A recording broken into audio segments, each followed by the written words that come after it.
Hi guys, welcome back to my channel. Let's talk about all the books that I want to read in the month of May. Okay, so here we have it. I thought it would be fun in the month of May instead of just having my usual 8 to 9 book stack, for my TBR that month. I thought it would be fun to add more books, to overwhelm myself more, just because. So, in front of me, right here, obviously the stack is so big and so high that I can't even carry the books, and make a correct thumbnail. So I did the best I could, okay? In front of me here, I have a total of 15 books. Am I gonna get through all of these books? Probably not. Do I want to? Yes, because they all sound amazing and I'm super freaking excited about all of them. So with that being said, I will try my best to get through most of these, but just keep in mind that I've been reading faster lately because I've been pairing the book with the audiobook, and most of these don't have an audiobook available. So that means I will be reading these with my eyeballs, which is fine, but I'm not like the slowest reader, but I'm also not the fastest reader. So yes, I'm very ambitious, but I'm so freaking excited. I don't think I've ever been so excited for a TBR ever in my freaking life, you guys, because most of these books in front of me are fantasy romance, romanticities, whatever you want to call them, they're all the above, okay? So I'm excited. Before we get into this huge stack of mine, if you haven't already, please don't forget to hit the like and subscribe button. That way you never miss another one of my videos. Let's first start off with, I have 3 books on here and they're not fantasy romances or romanticities or fantasies or whatever. They are just romance books, contemporary romance books. And I threw these in here because kind of like a palate cleanser, in case I get too much fantasy in my life, which I don't see that being possible at this point, but in case I get a little bit overwhelmed and I need something quick and a change of pace, then I will be reading these. Now, also keep in mind that I beautifully stacked this just so that the books look really nice and neat, but that doesn't mean that I'll be reading these in this specific order. So, with that being said, let's begin. I'm talking too much. Okay. The first 2 books I want to talk about are Powerless and Reckless by Elsie Silver. And you're thinking, okay, so those are the last 2 books in the Chestnut Spring series. Correct. That is because I am currently working on Heartless right now. I finished Flawless this month. Can't wait to talk to you guys about it, and I'm now currently working on Heartless. I'm almost done with it, and I'm having such a great time with this series, you guys. I have no idea why it took me so dang long to get into this cowboy series, okay? If you're not aware of Elsie Silver's Chestnut Spring series, because I'm sure you have, but if you're not aware of it, they're all cowboy romances, and they're so freaking fun and so fast-paced. Each of the books follows a different cowboy within this family. I'm not gonna talk about the first one or the second one. Powerless is the 3rd one, and this one we're following Jasper and Sloane, and I believe this one is a childhood friends to lovers, if I'm not mistaken.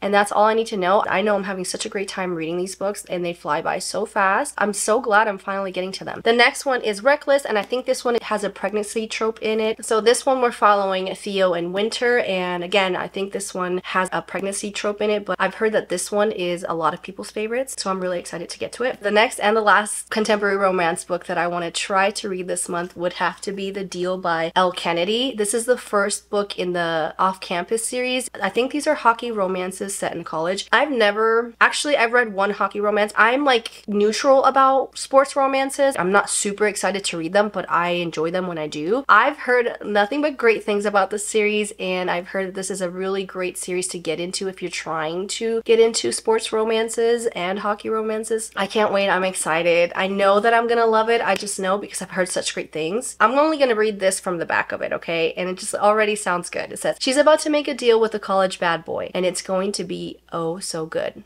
That's it. That's all I really need to know. I can't wait. I'm excited. Okay, so now we're moving on to the fantasy, the romantasy, the fantasy romance, whatever. I'm excited, you guys. I'm so excited. The first book on my stack is Savage Lands by Stacey Marie Brown. This is the first book in the Savage Lands series, and I think there's like 4 or 5 books. I don't know. I could be mistaken. Somebody described this book as a dystopian urban fantasy romance. It's got paranormal elements. It's got fae. It's dark. I don't know. I'm just excited because the way that I heard people review this, they don't necessarily read it for the writing. The writing is, but they read it for the vibes. They read it for the tension that the main female character male character have with each other, the banter, just some of the scenes in this book. And I'm so excited and so intrigued. Plus, it's really short. I want to read this because I'm very intrigued. So it says, almost 20 years after the barrier between Earth and the other world fell in the Fae Wars, Budapest is balancing on a precipice. A battle for dominance is brewing among the elite Fae and the privileged humans in Eastern Europe. The prejudice between the sides is bubbling with hate and violence. 19-year-old human Brexley has grown up in privilege but not without heartbreak. After being orphaned, she is taken in by General Marcos, living in a walled city rife with power grabs and ruthless political games. Then one night, the course of her life changes and Brexley is thrown into the most feared prison in the East. Helahaz, the House of Death, where you go but you don't come out. She must learn to live with the rest of Fae and human criminals. The rule of hierarchy puts humans on the bottom, where the only way to survive each day is to make alliances with the Fae. Here she meets the sexy, vicious legend Warwick Farkas, a myth among men and Fae. He is as brutal, cruel, arrogant, and as lethal as the lore says he is. Ruling the prison with unchallenged authority, Brexley can't deny an intense draw to him, one that might cost her her life. If the games don't take her out first, a fight to the death where only one survives. This sounds so good because she's a human. She's trying to survive this prison that she's been put in against her will with other humans and Fae that have magical powers. And in there she meets the person that is the head of the whole prison. And obviously it's enemies to lovers. There's going to be great tension, great banter. I am so excited. I can't wait to read it. And again, it's so short. I will get through this one for sure. Next up we have Kingdom of Ash by Sarah J Maas. I mean, I'm gonna do it. If I'm gonna read anything this month, I hope to get to this book. Am I ready to finish the series? No. But do I want to finish it so I can move on to her other series? Yes. So I will be trying to finish this chunky book. And this one is the 8th book, which is the final book in the Throne of Glass series by Sarah J Maas. I'm not going to talk about this one, but I just hope that it ends well, in a good way. It breaks my heart, but in a good way for me. And I'm super excited to get to it. Next up, I want to read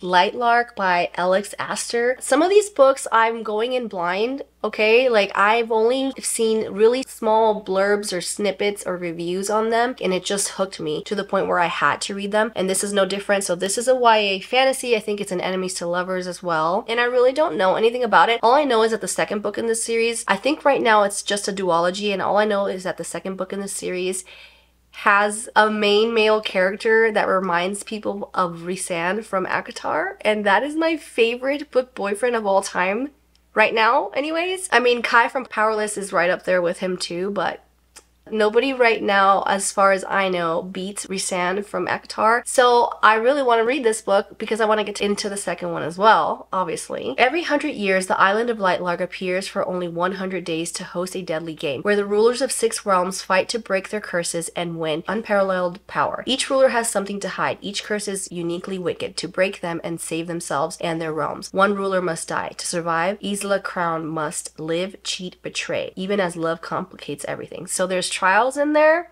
I can't wait, you guys. I'm obsessed with Powerless and anything that has trials in it now, so I can't wait to read this. I don't know if this is a vampire. I don't know. I don't know anything about it, but I'm super excited to read it. Next up, I want to read Flock by Kate Stewart. And again, I want to read Flock because the second book, I think I'm saying this incorrectly, but it's Exodus, is supposed to be the best book out of this entire series. And I think this is a trilogy, and I think this is a Robin Hood retelling, if I'm not mistaken, but it's dark. I grew up sick. Let me clarify. I grew up believing that real love stories include a martyr or demand great sacrifice to be worthy. Because of that, I believed it because I made myself believe it, and I bred the most masochist of romantic hearts, which resulted in my illness. When I lived this story, my own twisted fairy tale, it was unbeknownst to me at the time because I was young and naive. I gave into temptation and fed the beating beast, which grew thirstier with every slash, every strike, every blow. Triple Falls wasn't at all what it seemed, nor were the men that swept me under their wing. But in order to keep them, I had to be in on their secrets. Secrets that cost us everything to keep. That's the novelty of fiction versus reality. You can't relive your own love story because by the time you realized you're living it, it's over. At least that was the case for me and the men I trusted my foolish heart to. Looking back, I'm convinced I willed my story into existence due to my illness, and all were punished.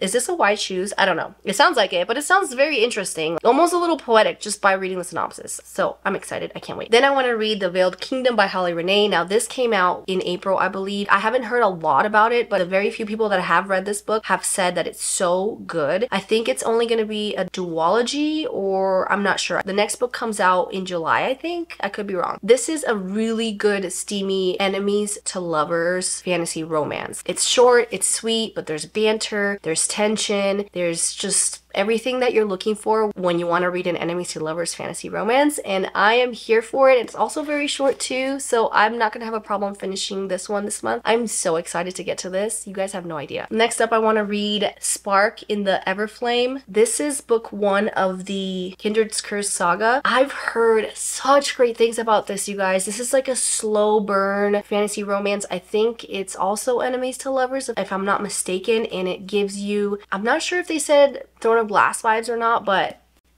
look, I am loving how big they're starting to make these fantasy paperbacks. I mean, this is nice. This is a very nice size. And the books are not only like nice and big, but they're nice and floppy. So I love that. I don't know. After seeing so many people rave about the series and them saying that it's so bingeable and the romance is just chef's kiss, I have to read this. When old secrets catch fire, everything will burn. In a mortal world colonized by the gods and ruled over by the Descended, their cruel magic wielding offspring, Diem Balanter, yearns to escape the insular life of her poor village. Her mother's sudden disappearance and the discovery of a dangerous secret about her past offered Diem an unexpected opportunity to enter the dark world of Descended royalty and unlock the web of mysteries her mother left behind. When the dying king's handsome, mysterious heir watching her every move and a ruthless rebel alliance recruiting her to join the growing civil war, Diem will have to navigate the unwritten rules of love, power, and politics in order to save her family and all of mortal kind.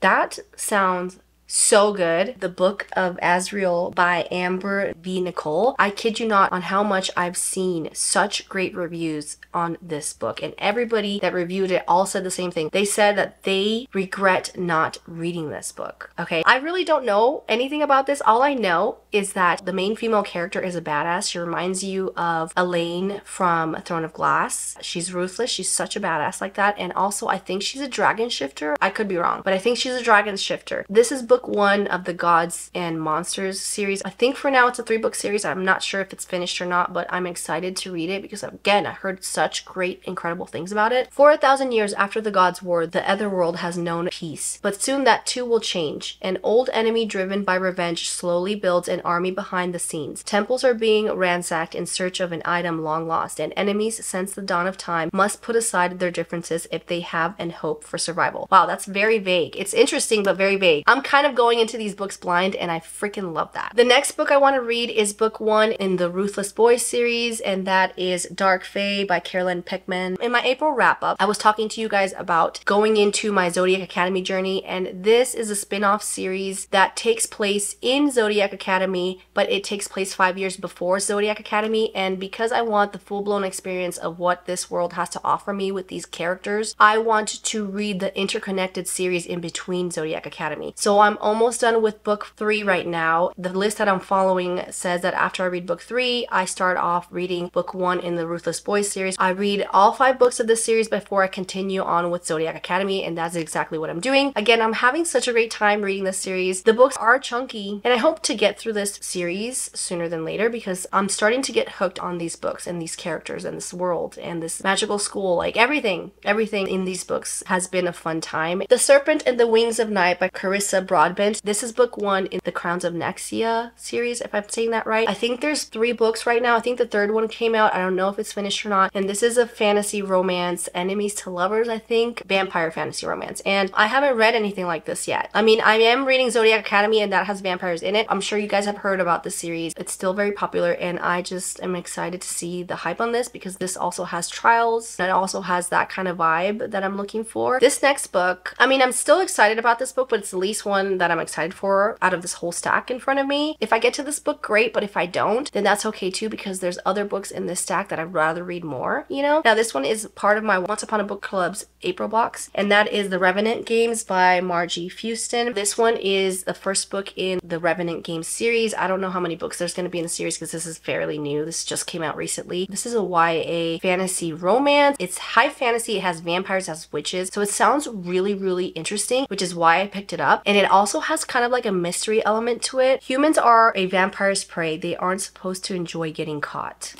Blood is survival for 17-year-old Bly, who lives in the poverty-stricken human villages caught between enemy, vampire, and witch kingdoms. Most of the time, vampires and witches live in an uneasy truce, buying human blood for their food and spells. But for 2 weeks a year, the truce dissolves and they hold the Revenant Games. Any human can play in the games for either the witches or the vampires. The witches will rise one person from the dead for whoever captures the highest ranking vampire. The vampires offer immortality to whoever captures the most powerful witch. For most humans, the games are a ticket out of poverty. For Bly, it's a chance to get back her dead sister Elise and save her dying best friend Emerson. Together, she and Emerson forge a dangerous plan to play both sides and win both prizes: resurrection for Elise and immortality for Emerson. But when the vampire they capture stirs a passion in Bly that she hasn't felt in a long time, she'll have to make a choice: her sister or the boy who's shown her there's more to life than just survival.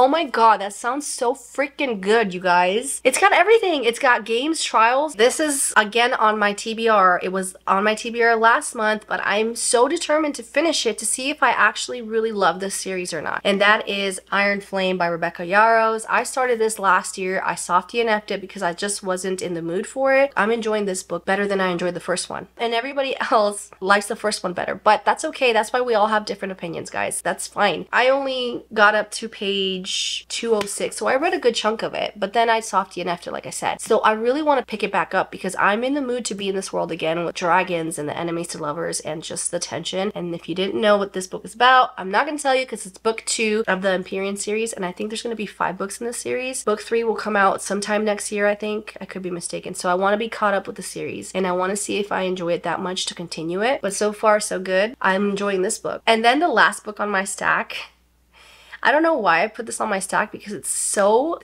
ambitious, but I really want to read it. And that is House of Earth and Blood by Sarah J Maas. It's book 1 in the Crescent City series. There's 3 books out so far. The 3rd one just recently came out in January. But look at how chunky this is. Okay, but I don't care. Sarah J Maas's writing is so exceptional that I don't care how many pages she puts in her books. The more, the better for me, because her writing is that good. So all I know about this is that it's a modern urban high fantasy. That's it. That's all I know. Where there's like all different types of magical elements. There's a beautiful magical world, but the characters in the times that they're living is modern times, meaning there's like cell phones and things like that. I think there's all kinds of characters and creatures and monsters, and I really don't know a lot about it, but I've heard such great things, and I just want to go in it knowing as little as possible to just get blown away like everybody else has. I'm really excited to get to it. Will I get to it this month? I really hope so, but it's the thickest one out of the whole stack, so we'll see. So there you have it. Those are all my books that I want to read this month, and I'm so excited for every single one of them. I'm looking at the stack right now. Again, I've never been so excited for a TBR in my life. And I've been so afraid to dabble in fantasy, high fantasy, whatever kind of fantasy, romance fantasy, whatever, because some of it is very complex. The politics and the world building can be very confusing, but I don't care, you guys. Like, I am so excited. If anything, I'll probably get through most of the stack, and I might not even touch the romance books. I don't know. So there you have it. That's it for today's video. If you enjoyed this video, please don't forget to hit the like and subscribe button, and I will catch you on my next one. Bye!